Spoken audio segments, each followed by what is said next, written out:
हमारी संस्कृति, हमारे संस्कार सदा रहें हमारे साथ। सब्सक्राइब करें तिलक। नमस्कार्य, शतपर्वा, अमृता, जया, मांगल्य और गौरी, ये सभी सुंदर नाम हैं गणेश प्रिया दूर्वा के। हरिओम। सात्विक जीवन में आपका स्वागत है। मैं डॉक्टर नेहल शर्मा, सात्विक जीवन के इस पथ पर आपकी साथी।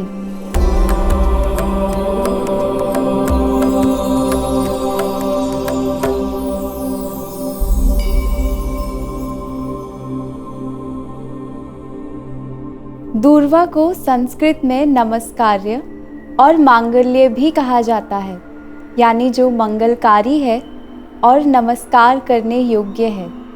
अमृता, क्योंकि यह अमृत के समान गुणकारी है। आयुर्वेद शास्त्र में एक और बहुत प्रसिद्ध और गुणकारी औषधि को भी अमृता कहा जाता है, यह है गिलोय। दूर्वा को शतवल्ली और शतपर्वा भी कहते हैं, क्योंकि इसकी जड़ें अंदर तक धरती में फैली रहती हैं। भले ही ग्रीष्म ऋतु में ये पूरी सूख जाए, लेकिन जैसे ही वर्षा ऋतु आती है, दूर्वा फिर से हरी हो जाती है। दूर्वा का गणेश पूजा में भी बहुत महत्व है, ये हम सब जानते हैं। लेकिन औषध रूप में भी दूर्वा अत्यंत महत्वपूर्ण है। दूर्वा को सामान्य भाषा में दूब घास कहा जाता है। दूर्वा के सामान्य गुण देखें तो आयुर्वेदिक ग्रंथ धन्वंतरी निघंटु में कहा गया है, दूब घास का रस यानी स्वाद कषाय और मधुर है। दूब का कषाय रस स्तंभन करता है, यानी रक्त को रोकता है। इसलिए जिन्हें नाक से रक्त आता है वो दूर्वा को पीसकर इसका रस निकाल के 2-2 बूंद प्रत्येक नासा में डाल सकते हैं।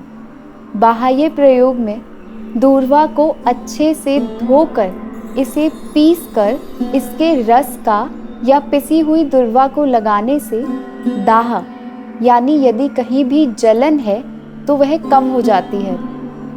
इसके पेस्ट को घाव या चोट लगने पर भी लगा सकते हैं, क्योंकि दूब घास को व्रण रोपक भी कहा गया है। दूब घास वर्ण्य है, यानी त्वचा के वर्ण को अच्छा करती है, इसलिए इसके रस का प्रयोग फेस पैक बनाने में भी इस्तेमाल कर सकते हैं। दूब घास पाचन में लघु होती है और शरीर को शीतलता प्रदान करती है।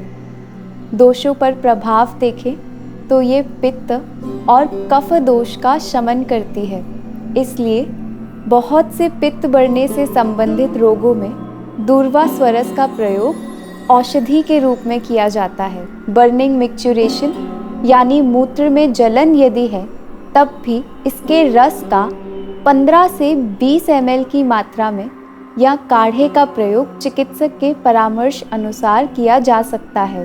दूर्वा का प्रयोग करके आयुर्वेद शास्त्र में बहुत से औषध योग भी बनाए जाते हैं, जैसे प्रसिद्ध कामदुधा रस, दुर्वादी तेल, जिसका प्रयोग त्वचा विकार और डैंड्रफ में किया जाता है।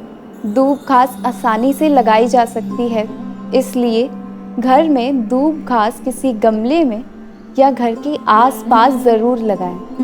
औषध और आहार संबंधित समय समय पर जानकारी के लिए हमारे साथ जुड़े रहिए।